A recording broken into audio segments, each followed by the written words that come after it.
Tienes en la mano un puñado de granitos resinosos y secos. A simple vista parece savia de árbol endurecida, nada del otro mundo. Pero imagina que con ese puñado, en el siglo I, podrías haberte comprado una casa. No es una exageración, es incienso, el mismo que los Reyes Magos llevaron al niño Jesús junto al oro y la mirra. Y aquí está lo curioso. Siempre nos quedamos con que el oro era el regalo importante, mientras que los otros dos suenan a detalle bonito y ya está. La realidad es que, en ese momento, el incienso y la mirra valían tanto como el oro, y a veces más. Hoy vamos a hablar de 4 sustancias que en el mundo antiguo se trataban como si fueran dinero. Por ellas se organizaban expediciones militares y se levantaban imperios comerciales enteros. Incienso, mirra, azafrán, canela. Al acabar este vídeo, no volverás a mirar el bote de especias de tu cocina de la misma manera. Porque lo que hoy cuesta 3 euros, hace 2000 años podía costarte la vida a ti y a toda tu caravana. Y empezamos con la sustancia que levantó una civilización entera. El legendario reino de Saba, la tierra de la reina de Saba de la Biblia. El incienso es la resina endurecida del árbol Boswellia, que crece casi en exclusiva en el sur de la península arábiga, en laderas rocosas y peladas donde ni una cabra se atrevería a subir. Para conseguir la resina se hace un corte en la corteza. El árbol suelta un líquido espeso que se solidifica formando las llamadas lágrimas de incienso. Se recogen a mano, gota a gota, durante meses. Pero recolectarlo era solo la mitad del trabajo. Después venía el Rub al-Jalí, el cuarto vacío. Una de las zonas más inhóspitas del planeta, con temperaturas que superan los 50 grados y apenas hay agua. El camino hasta Jerusalén o Roma se alargaba unos 3000 kilómetros y hasta 2 meses de viaje, atravesando territorios de salteadores y decenas de jefes tribales que cobraban su peaje por dejarte pasar. El historiador romano Plinio el Viejo escribió que, desde el punto de recolección hasta el Mediterráneo, el incienso pasaba por más de 60 puntos donde se cobraban impuestos, y el precio final se multiplicaba por decenas. ¿Quién necesitaba un producto tan caro? Todo el mundo. En el Templo de Jerusalén se quemaba a diario una mezcla especial de incienso, no solo en fiestas señaladas, sino cada mañana y cada tarde todo el año. En Roma se quemaba en templos dedicados a decenas de dioses y en funerales de gran boato. Cuenta la leyenda que en el funeral de Nerón se quemó más incienso del que se producía en toda Arabia en un año. Demanda altísima, oferta limitísima. La fórmula perfecta para un precio de escándalo.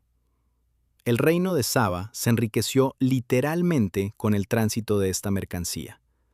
Los cronistas de la época describían su capital como una ciudad bañada en oro, donde los comerciantes de incienso llegaban a ser más ricos que la propia nobleza local. Volvamos ahora al pesebre de Belén. El incienso del regalo de los Reyes Magos no es un gesto bonito y ya está. Es el equivalente a un lingote de metal precioso. ¿Y el segundo regalo, la mirra?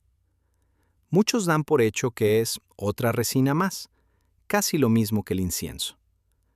Pero ese es uno de los malentendidos más comunes sobre esta historia, porque la mirra a veces superaba en precio al propio incienso, y además cargaba con un significado mucho más oscuro. El azafrán son los estigmas secos de la flor del azafrán, la Crocus sativus.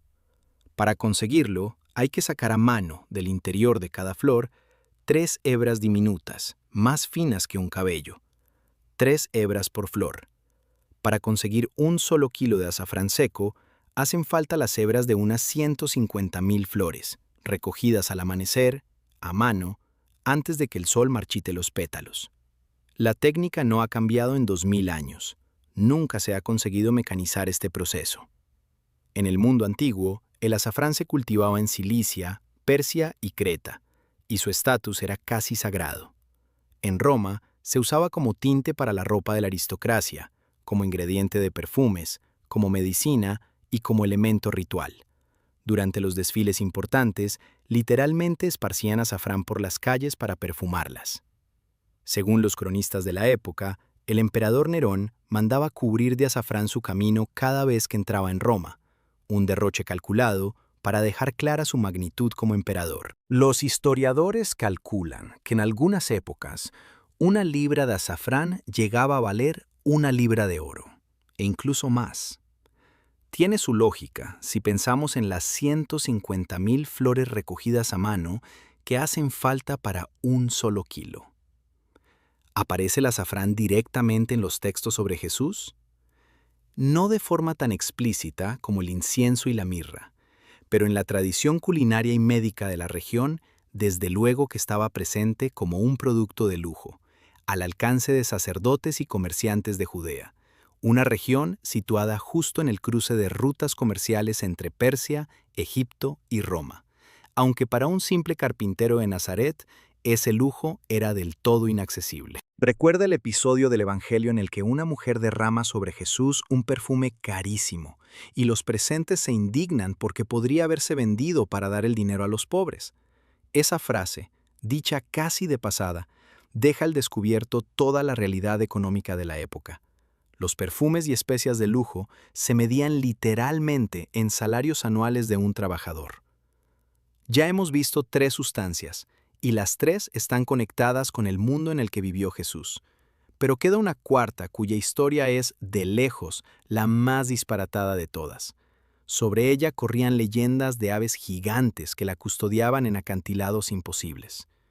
Así se explicaba el mundo antiguo el origen de la canela, y no era casualidad. La canela es la corteza interna, secada, de varios árboles que crecen sobre todo en la isla de Ceilán, la actual Sri Lanka. Y aquí está lo más curioso de todo. El mundo antiguo no tenía ni idea de dónde salía. Los comerciantes que la traían al Mediterráneo ocultaban con celo el origen real de la mercancía, un secreto comercial guardado durante siglos, porque quien controla la única ruta hasta un producto raro, controla también el precio. Heródoto recogió una de esas leyendas. Se decía que la canela crecía en un país lejano, donde unas aves enormes la usaban para construir sus nidos en riscos inaccesibles, y que los habitantes del lugar dejaban trozos grandes de carne cerca de esos nidos. Las aves arrastraban la carne hasta ellos, el peso hacía que los nidos se vinieran abajo, y así la gente recogía la canela esparcida por el suelo. Una historia inventada a propósito por los comerciantes para desanimar a la competencia y justificar precios desorbitados. Tan bien contada que autores cultos de la antigüedad la repitieron en serio durante siglos. La ruta real era mucho más terrenal, aunque no menos impresionante. La especia viajaba por mar desde Ceilán, bordeando África, cruzaba el Mar Rojo y después seguía las mismas rutas de caravanas por el desierto arábigo que el incienso y la mirra, durante meses, entre tormentas, piratas y salteadores. En Roma, la canela llegó a costar varias veces más que la plata por peso, acercándose al valor del oro. Se cuenta que Nerón, en el funeral de su esposa, quemó tanta canela como toda la importación anual de Roma, y que el mercado de especias notó el desabastecimiento durante meses después de aquella ceremonia. En el contexto bíblico, la canela aparece como ingrediente del aceite sagrado de la unción, una receta estrictamente regulada cuyo uso fuera de los rituales estaba terminantemente prohibido. Ahora tenemos las 4 sustancias sobre la mesa. Si las miramos no una a una, sino como un sistema completo, aparece un patrón sorprendentemente lógico sobre cómo funcionaba la economía del mundo antiguo. Un patrón que, si te fijas bien, se parece bastante a lo que pasa hoy en día, solo que con otros productos. La mirra también es una resina, en este caso del árbol comifora, y también se recoge a mano, gota a gota. Pero es amarga, oscura, y a diferencia del incienso, no se usaba solo como perfume para quemar, sino como conservante. Era un ingrediente clave en el embalsamamiento del antiguo Egipto, ya que retrasaba la descomposición de los cuerpos de los faraones. Y aquí llega un detalle inquietante en el que casi nadie repara al contar la historia de Navidad. La mirra estaba directamente asociada a la muerte y al entierro. Regalar mirra a un recién nacido era, para muchos teólogos, una especie de profecía simbólica sobre su futura muerte. Es revelador que, antes de la crucifixión, a Jesús le ofrecieran vino mezclado con mirra como calmante, y que tras su muerte prepararan el cuerpo para el entierro con una mezcla de mirra y áloe en cantidades enormes. El círculo se cierra. La misma sustancia que se regala al nacer reaparece en el momento de morir. La gente de la época captaba perfectamente ese trasfondo. La mirra era tan cara que en algunos periodos se pagaba más por ella que por el oro en igual peso, por las mismas razones que el incienso: difícil acceso a la región de origen, recolección manual y un trayecto largo y peligroso. Pero había otro motivo que disparaba aún más la demanda: la medicina. Médicos de la antigüedad, entre ellos el célebre Dioscórides, incluían la mirra en decenas de remedios para heridas, infecciones e inflamaciones. Una sustancia que literalmente salvaba vidas era tan cara que solo salvaba las vidas de los ricos.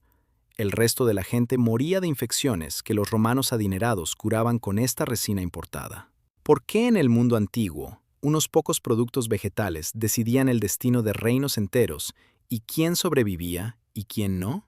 Para entenderlo del todo, vamos a fijarnos en la tercera sustancia, una especia que hoy en día sigue considerándose la más cara del mundo y que hace 2000 años tenía un estatus igual de exclusivo. Si juntamos las historias de las 4 especias, aparece un patrón claro. Primero, una escasez geográfica extrema. Ninguno de estos productos se podía cultivar en el jardín de casa en Judea o en Roma, lo que generaba una escasez imposible de resolver. Segundo, una recolección extremadamente laboriosa. Un corte en la corteza, 3 hebras por flor, una tira fina de corteza interna. Nada de automatización, solo manos y tiempo. De hecho, por eso el azafrán sigue siendo hoy uno de los productos más caros del mundo.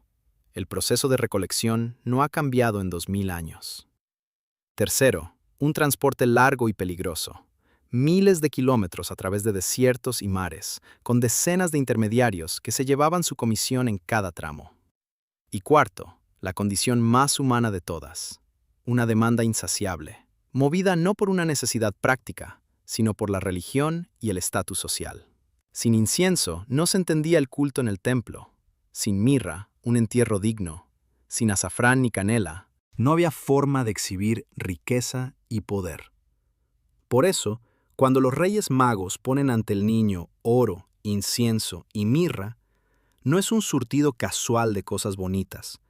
Son 3 formas distintas de la misma idea: el valor máximo que podía ofrecer el mundo antiguo.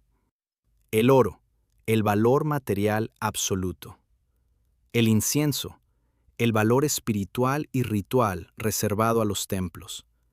Y la mirra, el valor ligado al momento más importante de la vida de cualquier persona, su final. 3 regalos que eran, en realidad, una declaración económica y simbólica que cualquier persona de la época entendía sin necesidad de explicaciones. Ante ti, tienes a alguien excepcional. Y esto es lo que vale la pena recordar la próxima vez que le eches un poco de canela al café o una pizca de azafrán a la paella.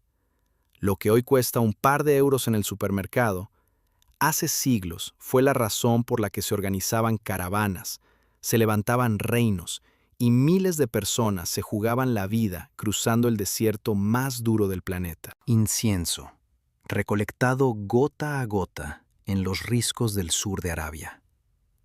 Mirra, que valía más que el oro y anunciaba la muerte de quien la recibía.